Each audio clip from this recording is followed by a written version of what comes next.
Hello friends! Today I want to talk to you about a very serious topic, but it's not so serious if you really think about the importance of it. It's called how to write your will.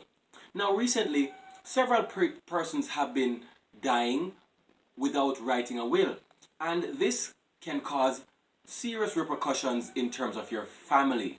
Now, the people who you love the most and you're leaving behind, you want to avoid them fighting over things that belong to you that you would have otherwise left behind or left to them.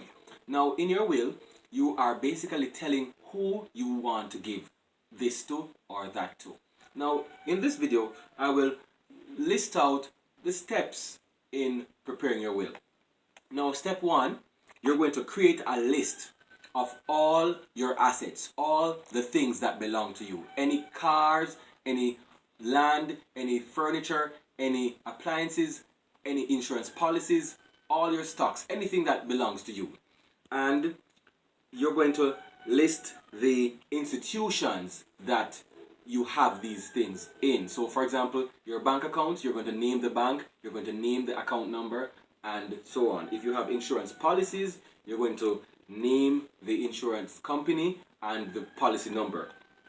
Now, you want to also include any shares or stocks that you have and the company in which they are held with. You're going to also include all jewelry, all paintings, anything that is of value to you. So, for example, a car or so on. Even some of your pictures. You want to also include the location in which these titles are held. So, if it's in a locker, tell the name of the locker. If it's in a vault, give the location of the vault. If it's in a safe, give the safe code and the number, and so on. Then you want to include the names of the persons that you are to receive the gifts. Alright? So these include all your beneficiaries and your relationship to them so that they can be easily identified. You want to also include the names and addresses of two trusted people. Those are your executors. And the names and then their names and their occupations.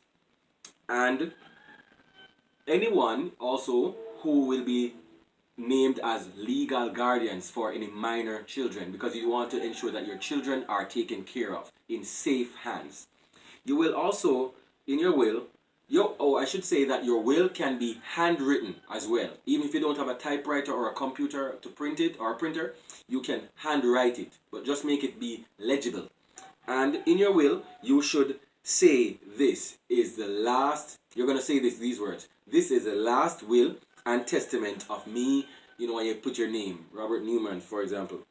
And you're going to appoint, and you put the name, I appoint, and you insert the name, and you're going to include their name, address, and occupation of two executors or guardian to be my executor.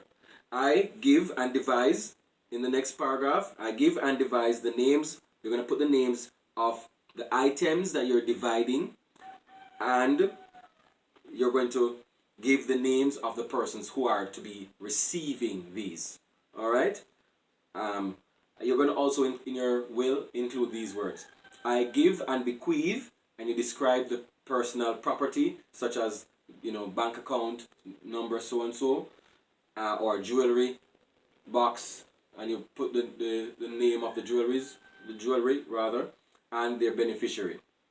That is the person who is to get these things. In witness whereof, and you place your name and the date, and let the witness sign. So you have to have two witnesses to sign after you have written your name, and you can write otherwise, my name, Robert Newman, otherwise known as Marky, for example. And it is better to have two witnesses to sign your will. Alright? It is more credible. Alright? It's better if a lawyer has a copy as well. Alright? So, and you can let a JP stamp it. Alright? So, that's it for will writing. And just to recap, make sure you create a list of all the things that you are to give away. Make sure you have your executor to devise or to oversee the whole issuing out of things.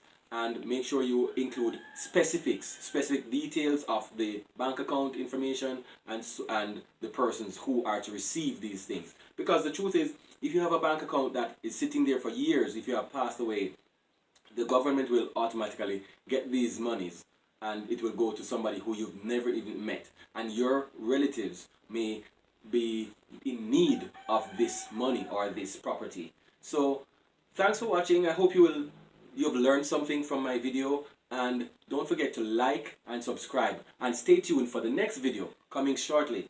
Thanks for watching, and see you next time. God bless.